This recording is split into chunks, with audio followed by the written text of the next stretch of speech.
O estudo com registros de atividade elétrica cerebral foi inicialmente rejeitado por parecer irreal, já que os padrões observados não se encaixavam no esperado para pessoas comuns. Os dados, porém, eram legítimos e pertenciam a um tipo específico de indivíduo presente em qualquer sociedade: o psicopata. Alguém que pode parecer encantador, funcional e até confiável, mas que não possui consciência moral e busca satisfação pessoal às custas dos outros. Esse padrão não se apresenta de forma evidente. Ele aparece dentro de relações comuns, em situações onde algo parece errado, mas não há uma explicação clara. Com o tempo, diferentes histórias começam a revelar uma mesma estrutura, repetindo padrões em contextos distintos. O conteúdo apresentado no livro Sem Consciência, o mundo perturbador dos psicopatas que vivem entre nós, do PhD em Psicologia Robert Hare, resulta de décadas de pesquisa voltadas à identificação desse padrão. Se esse tipo de conteúdo te interessa, já deixa o like, se inscreve no canal e compartilha com alguém que também vai se interessar. Esse tipo de comportamento não aparece de forma clara. Ele surge dentro de relações comuns, em situações que parecem normais, mas começam a apresentar pequenas inconsistências que, isoladamente, não parecem suficientes para justificar uma ruptura. Com o tempo, esses sinais deixam de ser episódios soltos e passam a formar um padrão. O caso Ray. Depois de obter o grau de mestre em psicologia, no início da década de 60, Hare assumiu o cargo de único psicólogo da penitenciária de Bristol, Colômbia, sem experiência prática. No primeiro dia, percebeu que o ambiente era diferente do que imaginava. Foi levado a um consultório isolado, acessível apenas por portas trancadas, com um botão de emergência que poderia não trazer ajuda imediata. Pouco depois, recebeu seu primeiro cliente. Um homem alto, de olhar fixo, que não desviava os olhos. Sem introdução, disse que precisava de ajuda e, em seguida, puxou uma faca, colocando-a perto do rosto dele enquanto sorria. Sem reagir, ele aguardou. O preso explicou que pretendia usar a faca contra outro detento. A situação criava um dilema. Relatar a arma quebraria a confiança com os presos. Não relatar violaria uma regra da prisão. Ele optou por manter em segredo. A partir daí, ficou claro que havia sido testado e manipulado. Ray passou a exigir atenção constante, pressionando, convencendo e conduzindo decisões a seu favor. Em um momento, disse ter talento para a cozinha e pediu transferência. Hare apoiou. Mais tarde, foi descoberta uma destilaria clandestina montada sobre o piso da prisão, que explodiu. Ray era o responsável. Depois disso, Ray voltou como se nada tivesse acontecido e pediu nova transferência, agora para a oficina mecânica. Mais uma vez, conseguiu. Ray mentia com facilidade, mudava de assunto quando confrontado e construía narrativas convincentes sobre reabilitação, adaptando o discurso ao que funcionava. Já tinha histórico de violência, mas ainda assim persuadia. Em determinado momento, tentou convencer Hare a conseguir um emprego com seu pai como parte de um pedido de liberdade condicional. Outros funcionários já conheciam o padrão e reagiram com ceticismo. Em determinado momento, Hare enviou seu carro à oficina da prisão onde Ray trabalhava. O veículo foi devolvido aparentemente em boas condições, mas durante uma viagem surgiram falhas no motor, superaquecimento e peças adulteradas. Em seguida, uma falha total nos freios revelou sabotagem. Mais tarde, já na universidade, ele voltou a encontrar Ray, agora já solto. O preso se apresentava como seu assistente, afirmando ter trabalhado com ele e participado de decisões importantes. Quando confrontado, não demonstrou constrangimento e mudou de assunto. Seus registros acadêmicos também eram falsos. O que mais chamava a atenção era a ausência de reação diante da mentira exposta, como se nada tivesse acontecido.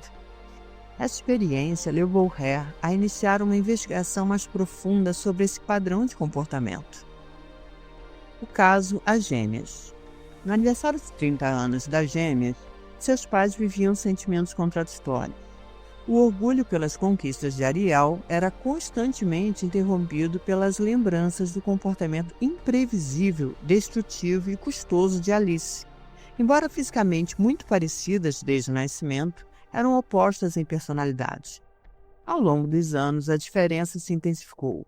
Ariel ligara dias antes com boas notícias sobre sua carreira promissora. Já Alice havia desaparecido novamente de uma clínica de reabilitação, após sair no meio da noite com ultrapacientes. Não era a primeira vez que isso acontecia. Os pais já tinham perdido a conta de quantas vezes precisaram pagar e trazê-lo de volta. Na infância, ambas pareciam dentro do esperado, mas Alice já demonstrava sinais distintos.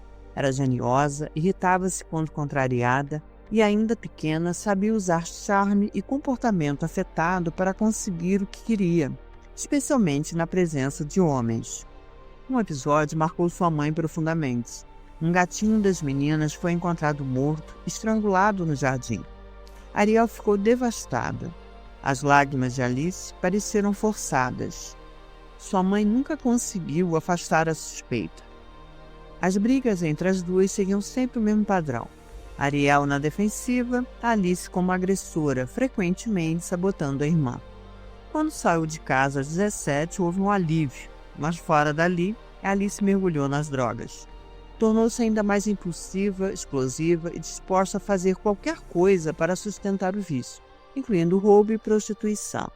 Os custos, confianças e tratamentos começaram a comprometer seriamente as finanças da família. Ariel seguiu um caminho oposto. Focada, disciplinada, construiu carreira sólida e independente.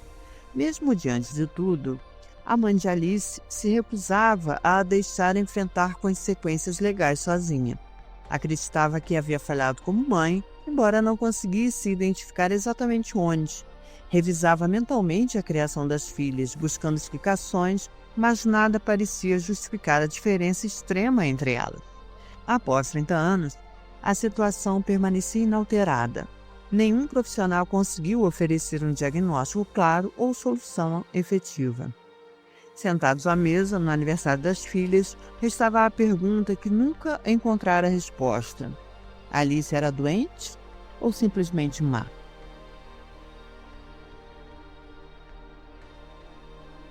Esse padrão não se apresenta como ameaça. Ele entra com naturalidade, discurso coerente e um tipo de charme que desarma. No início, tudo parece normal, às vezes até melhor do que o esperado, e os sinais só aparecem quando o envolvimento já é suficiente para dificultar a saída. Isso leva a uma questão central: é doença ou escolha? A resposta define como lidar com o problema, mas esse padrão não se encaixa claramente em nenhuma dessas categorias. O psicopata entende regras, prevê consequências e age com clareza.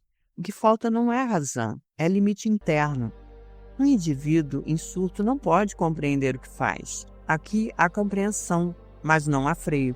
Em muitos casos, o comportamento segue uma lógica fria, sem envolvimento emocional. A psicopatia não se define por um comportamento isolado, mas por um conjunto estável de traços que se mantém ao longo do tempo. O ponto central não está apenas no que fazem, mas no que falta. Não há empatia, culpa ou vínculo real, apenas compreensão intelectual dessas emoções.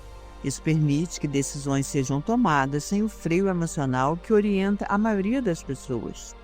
A comunicação é um ponto central. Eles falam com facilidade, constroem histórias convincentes e sabem causar boa impressão. O discurso é seguro e envolvente. E mesmo quando há inconsistências, o efeito pode funcionar no momento. A visão de si mesmos é inflada. Acreditam que regras comuns não se aplicam e mantêm confiança mesmo diante de fracassos, sem ajustar o comportamento. A ausência de culpa direta. O que fizeram pode ser tratado como justificável, com tendência a minimizar o dano ou transferir responsabilidade. A mentira faz parte do funcionamento. Não há desconforto em enganar e versões podem ser ajustadas conforme a necessidade. As emoções existem, mas de forma limitada.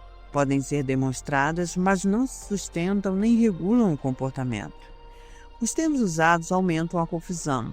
Psicopatia, sociopatia e transtorno de personalidade antissocial não descrevem exatamente o mesmo fenômeno, e nem todo comportamento antissocial corresponde a esse padrão.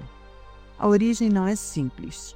Ambientes difíceis aparecem em muitos casos, mas não explicam tudo, e também há indivíduos com esse padrão vindos de contextos estáveis. Isso torna a identificação essencial.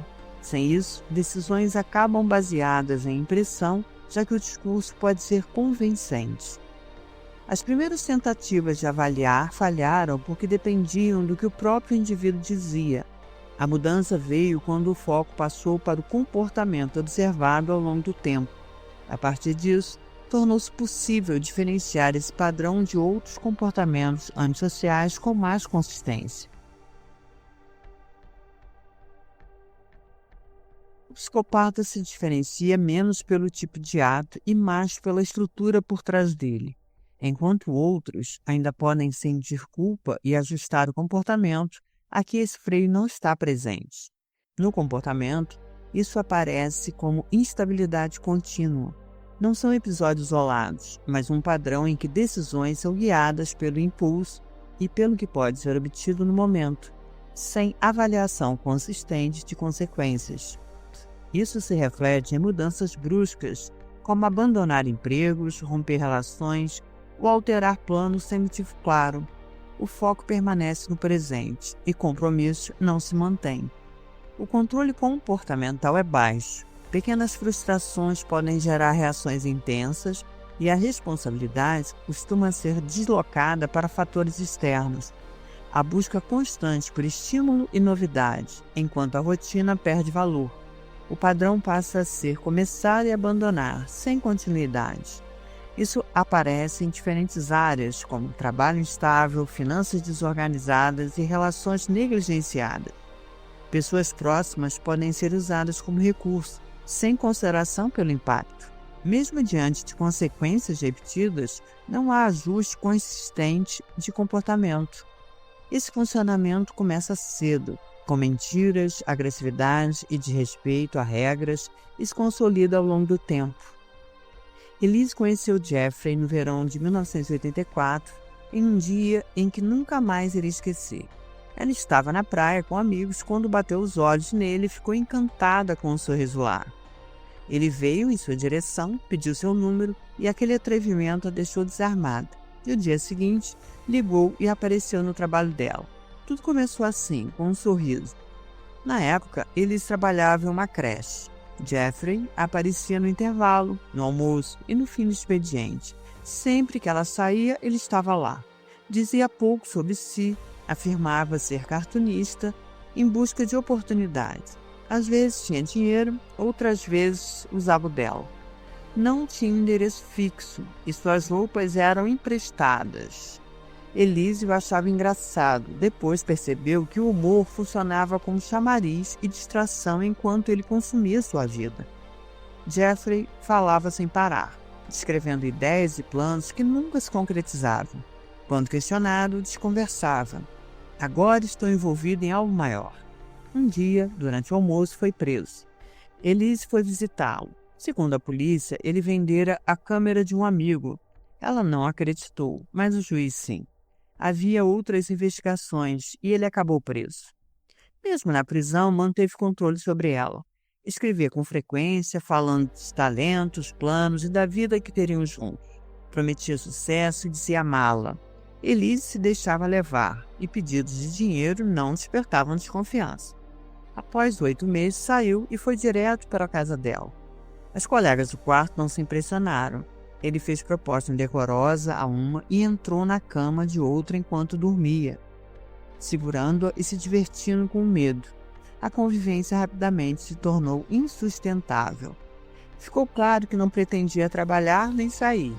Elise ainda tentava ajudá-lo, conseguiu um emprego, mas no primeiro dia ele roubou o caixa e desapareceu. Depois surgiram relatos de envolvimento com drogas. Ele negou e ela acreditou. A relação oscilava constantemente. Os pais de Elise intervieram e sugeriram um psiquiatra.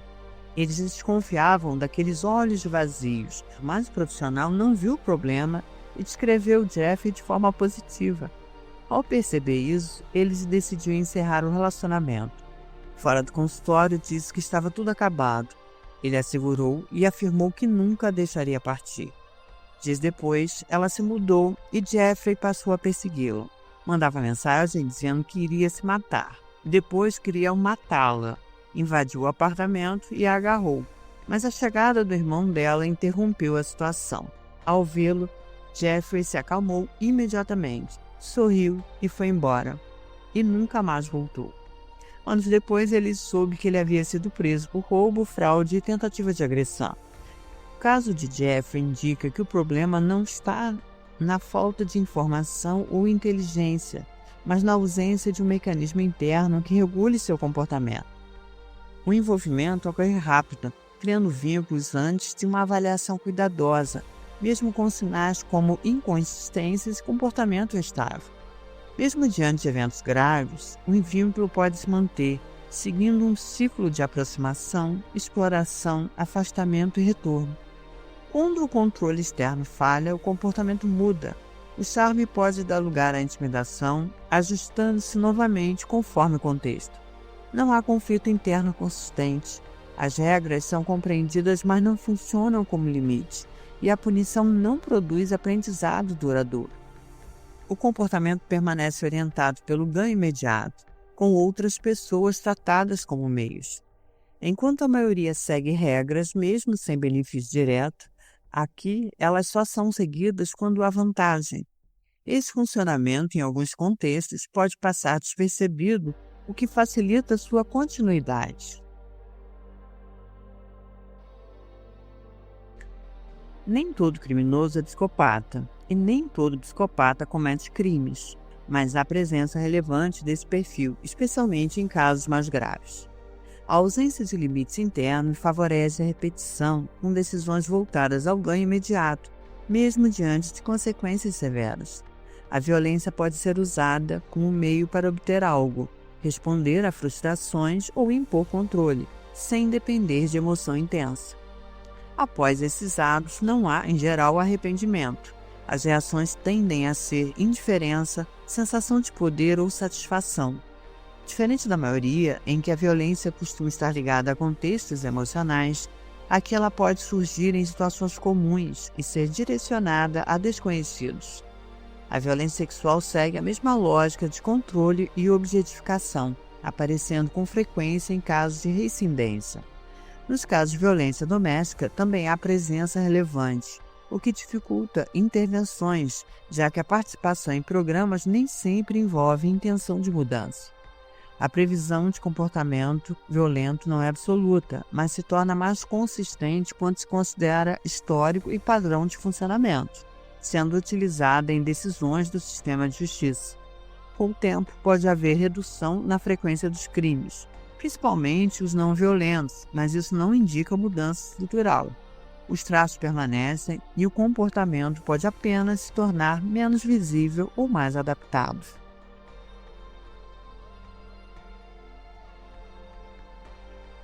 O padrão de psicopatia não aparece só em crimes violentos. Em muitos casos, surge em ambientes onde a aparência de normalidade e credibilidade sustenta o comportamento por longos períodos. Um exemplo disso aparece no caso de John Jr. Uma carta de um procurador de Nova York descreve esse julgamento por fraude bancária intencional. Com um compasso, ele tentou obter milhões de dólares de instituições financeiras e conseguiu levantar grande parte do valor antes de ser descoberto. O esquema se baseava na aparência de credibilidade. Ele criava uma cadeia de empréstimos, usando novos recursos para pagar dívidas antigas e manter a ilusão de funcionamento legítimo. A habilidade social, somada à pressão por fechar negócios, facilitava a aceitação das propostas. Ele usava charme, linguagem técnica e histórias plausíveis para conquistar confiança, tanto no sistema financeiro quanto nas relações pessoais.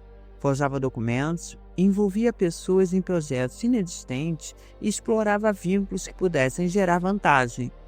Os prejuízos atingiram também pessoas próximas.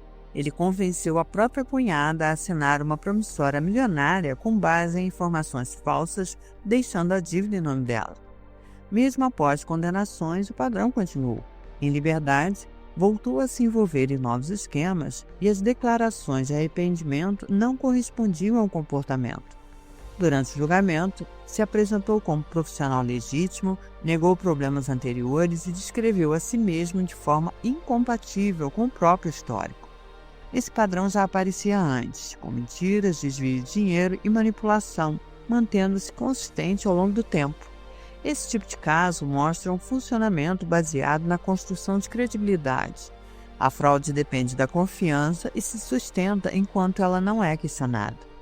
Esse funcionamento depende mais da disposição das pessoas em confiar do que de complexidade financeira. Relações pessoais também são usadas como acesso a recursos, e pessoas próximas podem ser exploradas sem perceber.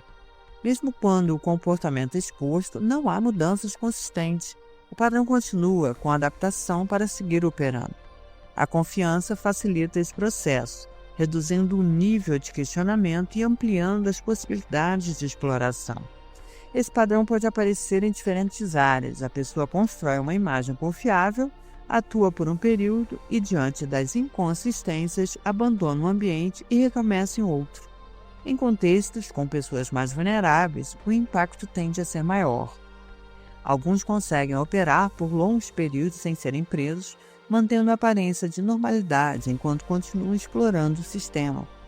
Esse comportamento pode não ultrapassar claramente o limite legal, mas segue a mesma lógica de exploração.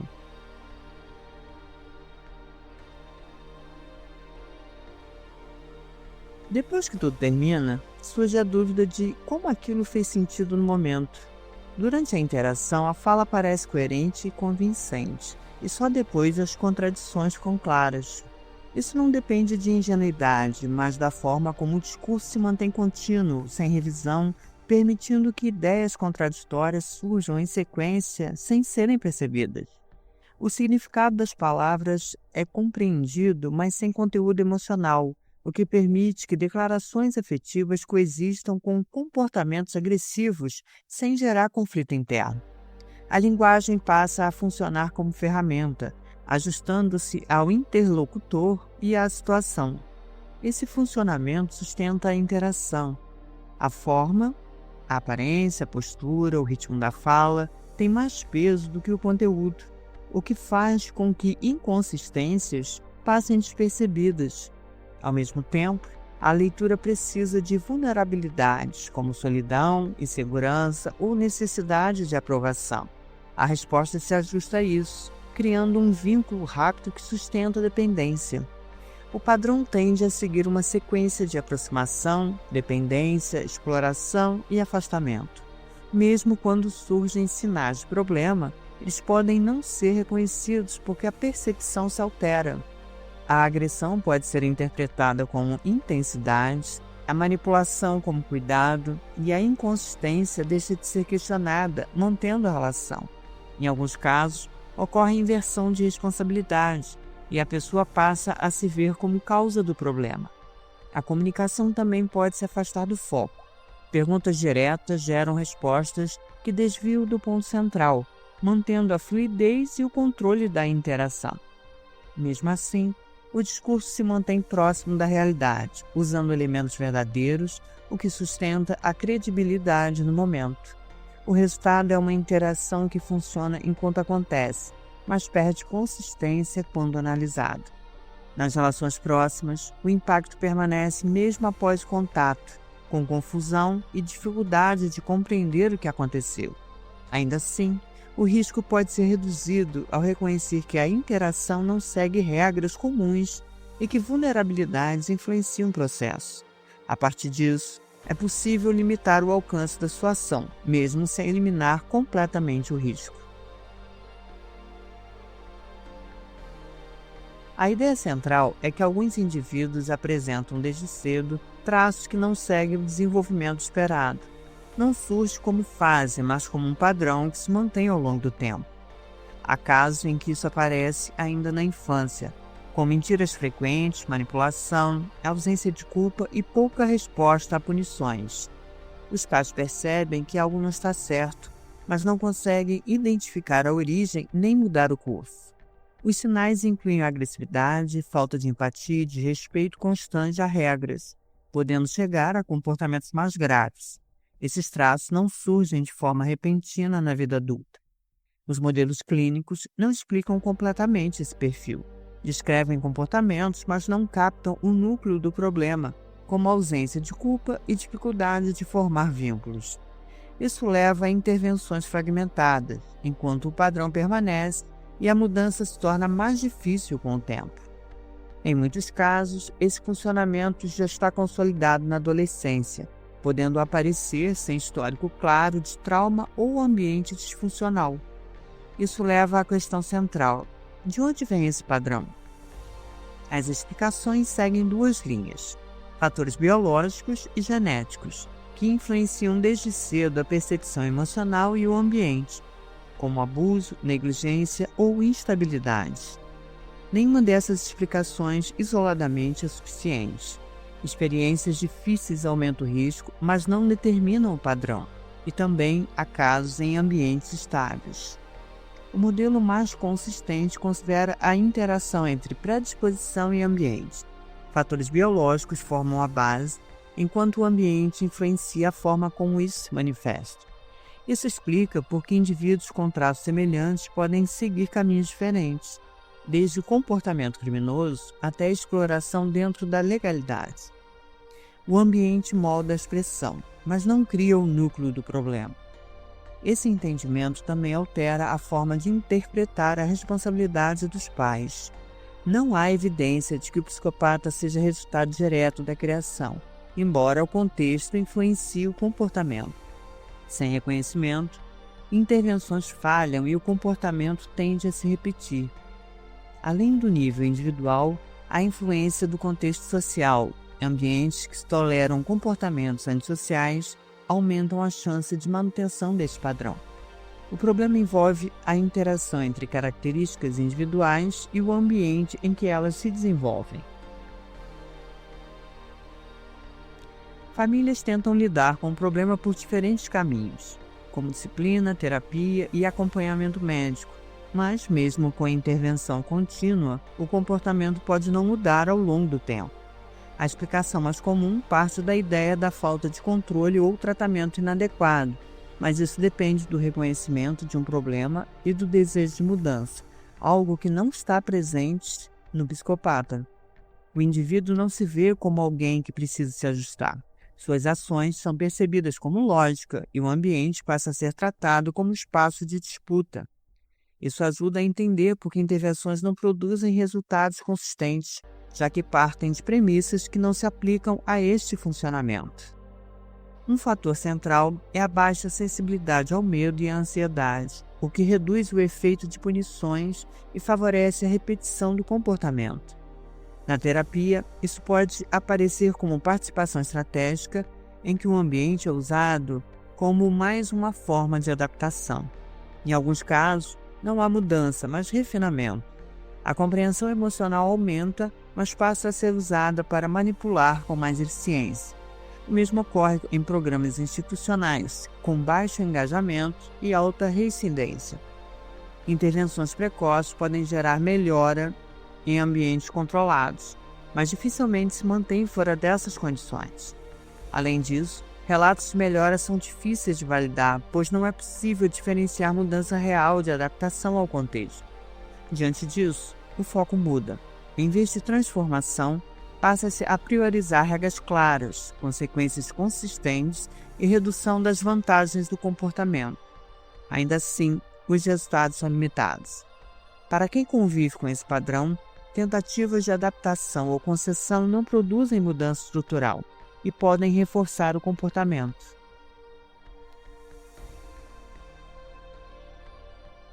Ninguém está completamente protegido, mas entender como esse padrão funciona já reduz a vulnerabilidade.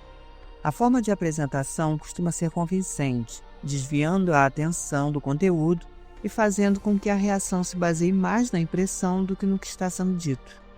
Por isso, sinais superficiais não são suficientes. É necessário observar o comportamento ao longo do tempo, principalmente em situações que envolvem interesse emocional ou financeiro. Verificar informações, observar inconsistências e não aceitar tudo de imediato reduz o risco. Conhecer os próprios pontos sensíveis também ajuda, já que necessidades como validação, carência ou insegurança podem ser usadas diretamente. Quando o envolvimento já aconteceu, o foco passa a ser redução de danos. Em relações próximas, o objetivo não é resolver, mas limitar prejuízos. Assumir culpa não altera o padrão, e confronto direto tende a ampliar o problema. Limites claros e consistência são uma das poucas formas de manter controle. Mudanças estruturais são improváveis.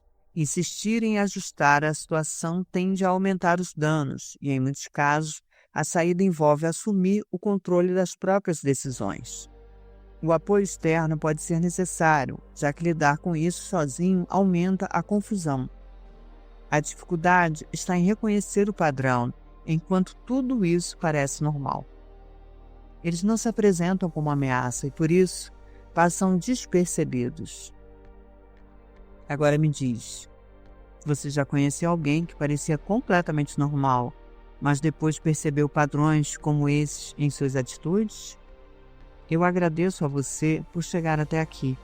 Se esse tipo de conteúdo te interessou, deixa seu like, compartilha com alguém e se inscreve no canal para mais conteúdos assim.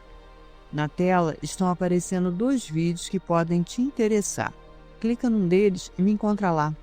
Até o próximo vídeo.